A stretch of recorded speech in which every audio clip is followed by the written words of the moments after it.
Hello everyone, my name is Tony Hassel. I'm a wedding filmmaker here based in the UK. This video is about my Sony TX660 settings that I use at weddings. It's very easy with this to get the settings wrong, and then you're working a lot in post to get the audio sounding the way you want to sound it.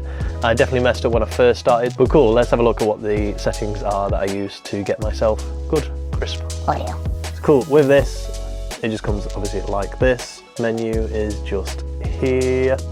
So let's jump in, let's press that button.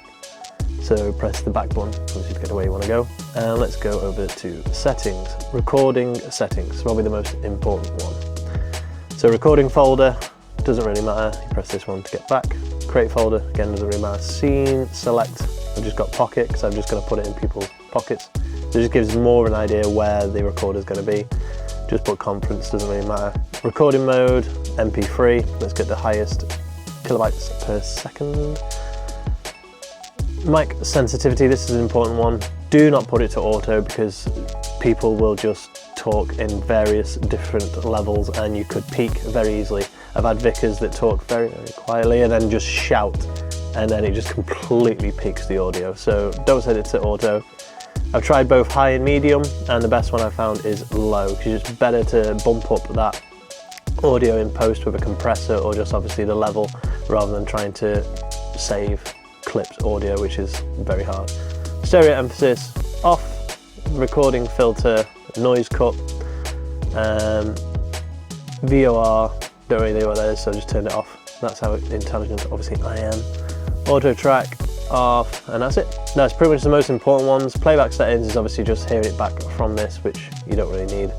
Common settings, LED, screen, beep. I've turned the beep off because it's just annoying to just keep hearing a beep sound.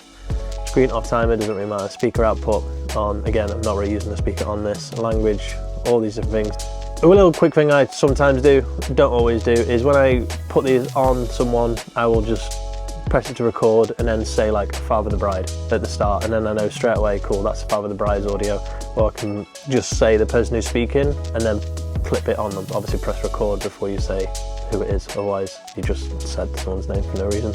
Auto power off up to 10 minutes, but that means if you're not using it, so I mean I'm always going to be just using it. Reset and format, obviously you just want to get rid of everything that's on there. Available record time, just tells you how much is left. System information, yeah. And then those are all the settings in which you really need. So those are the settings in which I use for the Sony TX660. Nice and simple. I think the main one really is just making sure the level in which you're recording that is just set to low and not auto, high or medium. So set it to low. Best to work in the audio in post if the audio is too low, rather than if the audio is peaked. If the audio is peaked, it's very hard to make that audio sound nice. Sony TX660s, pretty much the majority of the weddings I shoot will always just be the Sony TX660 with little like backup mics here and there, but my main go-to is these. They're great. I'm using one now, so if you like the audio being used here, it's probably going to be similar that it'll sound at a wedding. So yeah, please drop this video a like and subscribe. I'm going to be putting out new videos as and when I can, just to try and give as much information out there for people who are just getting started in the industry, just to not make the same mistakes in which I made. So cool, thank you very much.